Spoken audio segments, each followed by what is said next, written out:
Hello everyone, আসসালামু আলাইকুম। আজকে তোমাদের মাঝে নিয়ে এসেছি একটি গুরুত্বপূর্ণ রেসিপি। কারণ এই যে স্টিকি নুডলসগুলো তোমরা দেখতে পাচ্ছ, এটা কিন্তু আমরা অনেকেই পছন্দ করি না। বেশিরভাগ সবাই কিন্তু ম্যাগি নুডলস খেয়ে অভ্যস্ত। এই স্টিকি নুডলসটাও যদি এইভাবে রান্না করা যায় তাহলে কিন্তু খেতে তুমি বাধ্য। তাই বললাম আজকের রেসিপিটি খুবই গুরুত্বপূর্ণ। যারা যারা স্টিকি নুডলস খেতে পছন্দ করো না তাদের জন্য আজকের এই রেসিপিটি। শুরুতেই আমি নিয়ে নিলাম টমেটো কুচি, কাঁচামরিচ কুচি এবং পেঁয়াজ কুচি। এখানে আমি দুটো লম্বা লম্বা বড় বড় কাঁচামরিচ কুচি করে নিয়েছি, দুটো পেঁয়াজ কুচি করে নিয়েছি, আর আস্ত একটি টমেটো এভাবে কুচি করে নিয়েছি। তারপরে এখানে আমি প্রাণ সস নিয়েছি আর নিয়েছি সয়া সস। এরপর আমি প্যানে সামান্য তেল দিয়ে তার মধ্যে প্রায় 1.5 কাপ পরিমাণ পানি দিয়ে, তোমরা যতটুকু নুডলস নেবে ঠিক ওই পরিমাণে পানি নিয়ে নিতে হবে। তো আমি এখানে পানিটা ঢেকে দিলাম একটু গরম হওয়ার জন্য।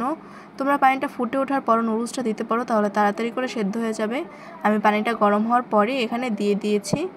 দেন চামচ দিয়ে হালকা একটু নেড়ে চেড়ে এর মধ্যে আমি একটু লবণ অ্যাড করে দিয়ে তারপরে এটাকে ঢেকে রেখে দিয়েছিলাম 10 মিনিটের জন্য। ম্যাগি নুডলস কিন্তু সেদ্ধ করতে মাত্র 2 মিনিট লাগে, কিন্তু স্টিকি নুডলসটা সেদ্ধ করতে কিন্তু একটু টাইম লাগে। সেজন্য আমি একটু লবণ দিয়ে 10 মিনিট ঢেকে রেখে দিয়েছিলাম। 10 মিনিট পরে যখন পানিটা এভাবে বলক উঠবে তখন ঢাকনাটা উঠিয়ে নিলেই বুঝে নিতে হবে যে আমাদের নুডলস হয়ে গিয়েছে, সেদ্ধ হয়ে গিয়েছে। তোমরা কিন্তু নুডলসের পরিমাণ অনুযায়ী সময় বেশি বা কম লাগতে পারে। এরপর হালকা নাড়াচাড়া করে আমি এটাকে ছেঁকে নেওয়ার জন্য উঠিয়ে নেব। এর মাঝে আমি একটু চামচ দিয়ে জোর দিয়ে দেখে নিচ্ছিলাম যে নুডলসগুলো সেদ্ধ হয়েছে কিনা। তারপর এরকম একটা ছাঁকনিতে আমি নুডলসগুলো ঢেলে নিচ্ছি। দেন আমি এখানে ঠান্ডা পানি দিয়ে নুডলসটা ধুয়ে নেব। আর সামান্য তেল মাখিয়ে নিলে কিন্তু নুডলসটা ঝরঝরা থাকবে, দলা পেকে যাবে না। দেন আমি প্যানটা ভালোভাবে পরিষ্কার করে নিয়েছি। দেন এখানে আমি তেল দিয়ে একটা ডিম ভেঙে দিয়ে দিলাম। ডিমটা আগে থেকে আমি গুলিয়ে নিয়েছিলাম লবণ দিয়ে। দেখো ডিমটা দেওয়ার সাথে সাথে কিন্তু কত সুন্দরভাবে ছড়িয়ে গেল। দেখতে কিন্তু দারুণ লাগছিল তখন আমার কাছে, কিন্তু ডিমটাকে কুচি কুচি করে করে নিতে হয়েছিল, ব্যাপার না। তো এভাবে আমি ডিমটা কুচি কুচি করে নিয়েছিলাম। দেন এটাকে যখন ভাজা হয়ে গেল এটা উঠিয়ে আমি এর মধ্যে পেঁয়াজ কুচি দিয়ে দিয়েছিলাম। এটা ভাজা হয়ে গিয়েছে, উঠিয়ে নিয়েছি। এর মধ্যে আমি পেঁয়াজ আর মরিচটা যে কুচি করে রেখেছিলাম এ দুটো আমি একসাথে কিছুক্ষণ নেড়ে চেড়ে মিডিয়াম ভেজে নেব। পুরোপুরি ভাজা যাবে না, তাহলে পরবর্তীতে এটা পুড়ে যাবে। অর্ধেক ভাজা হবে তখন আমি এর মধ্যে টমেটো কুচিটা অ্যাড করে দেব। টমেটোটা দেওয়ার পর 2 মিনিট নাড়াচাড়া করে একটু ভাজা ভাজা করে নেব। দেন আমি এখানে অ্যাড করে দেব টমেটো সস, প্রাণ টমেটো সস, সসের বস, জাস্ট কিডিং গাইস। দেন আমি এখানে ডিমটাও অ্যাড করে দেব। ডিমটা দিয়ে একটু নাড়াচাড়া করে দেবো। দেন আমি সস অ্যাড করব। সব কিছু ভালোভাবে নেড়ে চেড়ে নিচ্ছি, মিশিয়ে নিচ্ছি সব কিছু ভালোভাবে, একটু হালকা ভাজা ভাজা করে নেব। দেন আমি টমেটো সস অ্যাড করে দেব। একটু টাইম লাগবে ভাজতে। এটা আমি কিন্তু সুন্দর একটা ফ্লেভার আসছিল বন্ধুরা।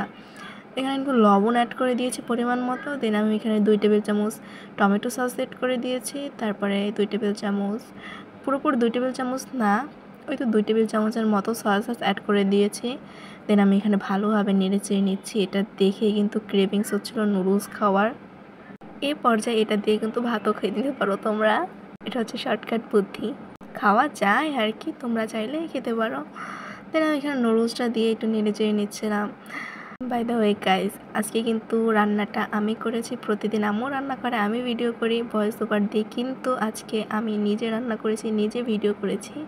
সেজন্য সবগুলো ক্লিপস আমি এখানে ভালোভাবে দেখাতে পারিনি, আর ভিডিওটা একটু কেঁপে কেঁপে হয়েছে।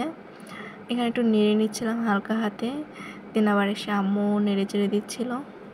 দেখো বন্ধুরা কতটা লোভনীয় লাগছে, কতটা জুসি।